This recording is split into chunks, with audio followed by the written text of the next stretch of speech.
ये धर्म और जातियों की जंजीरों को तोड़कर, दीवारों को लांघकर आपने थोड़ा अपने दिमाग को विकसित करना पड़ेगा। आपने ये विचार करना पड़ेगा कि अल्लाह ने ना किसी मजहब को बनाया, ना किसी जाति को बनाया, हम लोगों ने ही बनाया। और हम लोग इन मजहब और जातियों की बेड़ियों में आज उलझ कर रह गए, अपने अपने धर्म को सर्वश्रेष्ठ बताने में लगे हुए हैं, जबकि सबकी दुर्गतियां हो रही हैं, सबकी दुर्गतियां। तो आज आप मुसलमान भाइयों को मैं हजरत मोहम्मद की जीवनी से कुछ बातें बताऊंगा, और हजरत मोहम्मद की जीवनी को देखकर, पढ़कर, सुनकर यदि आपने विचार नहीं किया तो फिर आप में और जानवर में कोई अंतर नहीं है। परमात्मा कहते हैं भक्ति बिना नर और खर, खर मानी गधा और भक्ति मानी ज्ञान, भक्ति बिना नर और खर एक है, जिन हरि पद नहीं जाना, पूर्ण ब्रह्म की परख नहीं रे, पूज मरे पाषाणा। उस पूर्ण ब्रह्म अल्लाहु अकबर की, उस साकार भगवान की तो किसी को पहचान है ही नहीं, और ये पाषाण पूज पूज के मर गई दुनिया, पत्थर पूज पूज के मर गई। मुसलमान भाई मज़ारों पर जाकर पत्थर पूजते हैं, मक्का मदीना में जाकर पत्थर पूजते हैं। हिंदू भाई मंदिरों में जाकर पत्थर पूजते हैं, तीर्थ धामों पर जाकर पत्थर पूजते हैं, सबके सब पत्थर पुजारी हैं। तो हजरत मोहम्मद की जीवनी आज मैं आप मुसलमान धर्म के मानने वालों को बताने जा रहा हूं। जैसा कि मुसलमान धर्म के फॉलोअर्स के माध्यम से ये पुस्तक लिखी गई है, जीवनी हजरत मोहम्मद सल्लल्लाहु अलैहि वसल्लम। अपनी तरफ से मैं कुछ नहीं बोलने वाला, कुछ नहीं बताने वाला, जो भी बताऊंगा आप लोगों के द्वारा लिखी गई बातें ही बताऊंगा। लेकिन आप लोग इन लिखी गई बातों को समझ नहीं पाए, समझ नहीं पा रहे। मेरा केवल इतना सा काम है कि मुख्य मुख्य जो पॉइंट हैं उन पॉइंटों पर मैं आपका ध्यान आकर्षित करूं, ताकि आप थोड़ा सोचने पर विवश हों, कोशिश करें सत्य जानने की। और सत्य बताने वाला इस पूरी धरती पर, पूरी पृथ्वी पर वर्तमान में केवल एक ही है, स्वयं अल्लाहु अकबर, स्वयं परमात्मा, जो आज स्वयं हम इंसानों को समझाने के लिए इंसान का चोला धारण करके परम पूज्य सतगुरु रामपाल जी के रूप में धरती पर साक्षात प्रकट हैं। चाहे हिंदू धर्म के धर्मगुरु हों, चाहे मुसलमान धर्म के धर्मगुरु हों, इन अज्ञानियों ने धर्म के मानने वालों को उल्टा पाठ पढ़ा दिया शास्त्रों का, कि भगवान बेचून है, भगवान निराकार है। मुसलमान धर्म के मुल्ला काजी कहते हैं कि भगवान धरती पर नहीं आता, अल्लाह कभी साकार रूप में नहीं आता, अल्लाह कभी इंसान का रूप बनाकर नहीं आता। उधर हिंदू धर्म के धर्मगुरु भगवान निराकार है, भगवान निराकार है, उसका कोई आकार नहीं है। उल्टा पाठ सबको पढ़ा रखा है और सबकी दुर्गतियां करवा रखी हैं। आज कोई भी व्यक्ति चैन की मौत नहीं मर रहा, सुकून की मौत नहीं मर रहा। 1000 हज यात्री मरे हैं, वो सुकून की मौत नहीं है, वो जिहालत की मौत है। अरे अल्लाह उसे कहते हैं जो सुकून की मौत दे, जो ऐसी बेमौत दे उसको अल्लाह नहीं कहते। ये काम तो शैतान करता है, काल करता है। तो हजरत मोहम्मद जी की जीवनी को पढ़ने के बाद भी यदि आपने विचार नहीं किया और साक्षात धरती पर प्रकट अल्लाहु अकबर सतगुरु रामपाल जी के यूट्यूब पर जाकर सत्संग नहीं सुने, तो आप लोगों में और जानवरों में रत्ती भर भी अंतर नहीं है। क्योंकि परमेश्वर ने जानवरों से भिन्न हमारे को ये मनुष्य शरीर दिया है। ये मनुष्य शरीर केवल इसीलिए दिया है कि हम किसी बात पर विचार कर सकते हैं, सोच सकते हैं, सलाह मशवरा कर सकते हैं। मैं आपको समझाऊंगा, आप जी समझ सकते हैं। अन्य किसी भी योनि में, किसी भी शरीर में इस मनुष्य के अलावा ये योग्यता, ये क्षमता परमात्मा ने नहीं दी है। और ये योग्यता समझने और समझाने की, विचार विमर्श करने की, चिंतन मनन करने की अल्लाहु अकबर सतगुरु रामपाल जी परमेश्वर जी ने इसीलिए बख्शी है कि आज हम उनको पहचान लें, आज हम उनकी पहचान कर लें, अपने अल्लाह के चरणों में आ जाएं। इस पाखंड पूजा को, इस 2 कौड़ी की साधना को, जिसका किसी भी धर्मशास्त्र में कोई उल्लेख नहीं है, इसको हम त्याग दें और अपने जीवन को सफल बना लें। अन्यथा भाई चाहे हिंदू हो, चाहे मुसलमान, चाहे सिख, चाहे ईसाई, मरने के बाद में सीधा धर्मराज के दरबार में जाएगा और धर्मराज एक ही बात कहेगा कि भगवान धरती पर आया हुआ था। नादान, अल्लाह धरती पे प्रकट था, तेरा सौभाग्य था। तूने भक्ति क्यों नहीं करी? तूने उसकी सच्ची इबादत क्यों नहीं करी? खाली हाथ क्यों आ गया? जा नरक में, जहन्नुम में ठोकेगा। तो आज मौका है। मेरी बात पे यकीन नहीं है, कोई बड़ी बात नहीं है, लेकिन खुद अल्लाह अकबर की बात पे तो यकीन करो। सत्संग तो सुनना शुरू करो परमेश्वर रामपाल जी के, दिन में आधा घंटा, 1 घंटा, थोड़ा थोड़ा समय निकाल कर।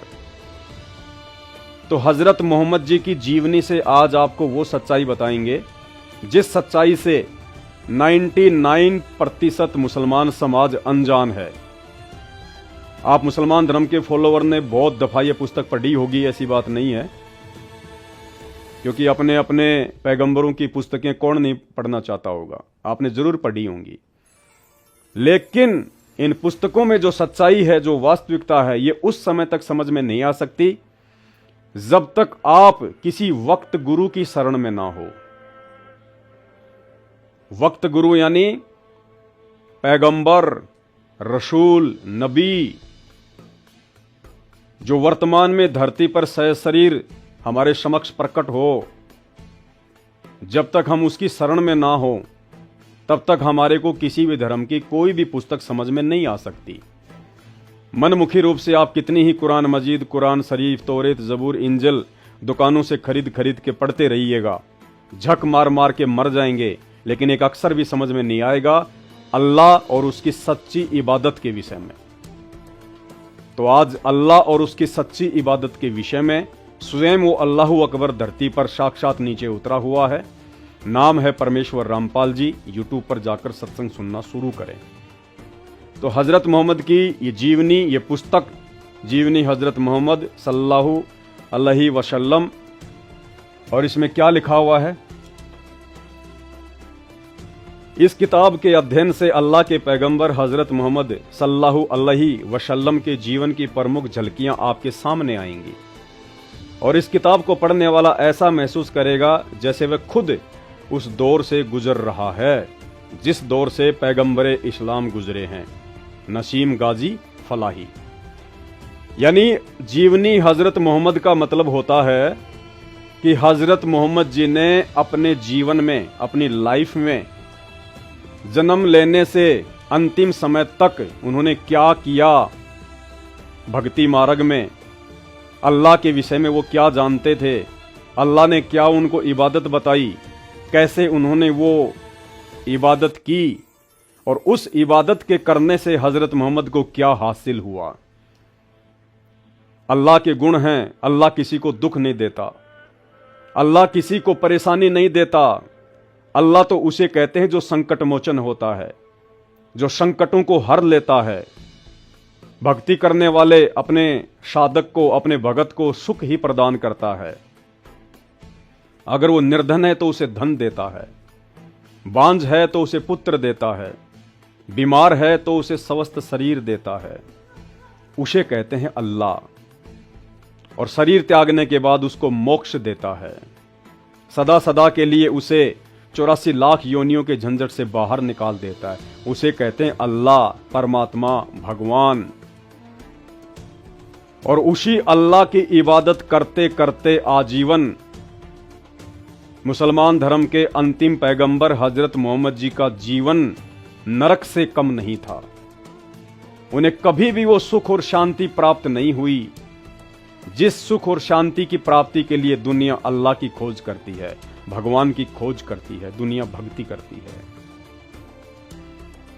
जबकि हजरत मोहम्मद तो वर्तमान के मुसलमानों की तरह कोई बुराई भी नहीं करते थे। हजरत मोहम्मद जिनकी उम्र 63 वर्ष थी, यानी वो 63 वर्ष की उम्र में अल्लाह को प्यारे हो गए थे। उन्होंने कभी भी अपने जीवन में तमाकू को छुआ तक नहीं, शराब को छुआ तक नहीं, मांस को छुआ तक नहीं, कभी किसी का दिल तक नहीं दुखाया, कभी किसी के साथ में लड़ाई झगड़ा नहीं किया, हमेशा अल्लाह की इबादत में लगा रहता था। और उस मोहम्मद का जीवन भी नरक के समान व्यतीत हुआ और अंत में कैसी दुर्गति से हजरत मोहम्मद जी के जीवन का अंत हुआ, ये इसी पुस्तक जीवनी हजरत मोहम्मद में साफ साफ अक्षरों में लिखा हुआ है। कहने का मतलब है आप तो हजरत मोहम्मद जैसी इबादत अल्लाह की लाख जन्म भी नहीं कर सकते, और जो प्योर इबादत, जो पवित्र साधना आज से 1200-1300 वर्ष पहले हजरत मोहम्मद जी किया करते थे, आज आप मुसलमान उस इबादत का 1% भी सही तरीके से नहीं कर सकते, तो सोचिए आपके साथ क्या होगा। और उसके बाद परम पूज्य सतगुरु रामपाल जी परमेश्वर जी के सत्संग सुनना शुरू करें, यूट्यूब पर जाकर सर्च करें सत्संग संत रामपाल जी भगवान, एक सृष्टि रचना नाम का चैप्टर है, उसको जरूर देखें। सृष्टि रचना संत रामपाल जी भगवान लिखें, सृष्टि रचना को पढ़ें, आपको वास्तविकता समझ में आएगी अपने धर्म की पुस्तकों की। इसके अलावा आप जी संत रामपाल जी और डॉक्टर जाकिर नाइक की डिबेट भी यूट्यूब पर जाकर सर्च कर सकते हैं। डिबेट वर्सेज संत Rampal G versus doctor Zakir Naik, सारी सच्चाई आपकी आंखों के सामने आ जाएगी। संत रामपाल जी धरती पर स्वयं सनातनी परमात्मा है, अल्लाहु अकबर हैं, और ये वो ज्ञान देने के लिए आए हैं, और वो ज्ञान वर्तमान में वो दे रहे हैं सन 1994 से, जो ज्ञान ना ही तो मुसलमानों की चारों पुस्तकों में है और ना ही चारों वेदों में है। तो चलिए अब आपको इस पुस्तक में दिखाते हैं कि ये जो काबा है, मक्का और मदीना है, जहां पर प्रतिवर्ष मुसलमान भाई हज करने के लिए जाते हैं, इसकी सच्चाई क्या है, वास्तविकता क्या है, वहां जाने से कोई फायदा है भी या नहीं। आप खुद मुसलमानों की पुस्तकों में लिखा हुआ है, आप खुद अपनी आंखों से पढ़िएगा कि जो काबा था उसकी पूजा क्यों शुरू हुई, कैसे शुरू हुई, मक्का मदीना में क्या है, कुछ है भी या खाली वैसे ही लोग टाइम पास के लिए जा रहे हैं। आप ही की पुस्तकों में लिखा हुआ है, यह देखिएगा। फिर एक बात और थी जिसकी वजह से यह अकीदा और तेजी से फैला। कौन सा अकीदा? काबा में पूजा का अकीदा। काबा में जो पूजा होती है वो कैसे फैली, काबा में जो मूर्तियां हैं वो कहां से आई, अल्लाह ने ऊपर से लाके रखी या इंसानों ने खुद ही अपने हाथों से बना बना के रख दी, जैसे आजकल मंदिरों में मूर्तियां बना बना के रख देते हैं, इंसानी बनाने वाला, इंसानी उनको पूजने वाला। फिर एक बात और थी जिसकी वजह से यह अकीदा और तेजी से फैला। ज्वालामुखी पहाड़ फटते तो लावे की शक्ल में जो पत्थर निकलते, उनके बारे में धारणा थी कि ये टूटे हुए सितारे हैं। ये देखिए मूर्खता। पहाड़ों से जब ज्वालामुखी फटता था तो काबा में, मक्का मदीना में रहने वाले मुसलमान क्या सोचते थे कि ये आसमान से टूटने वाले तारे हैं, सितारे हैं, अल्लाह की तरफ से आ रहे हैं। मूर्खता।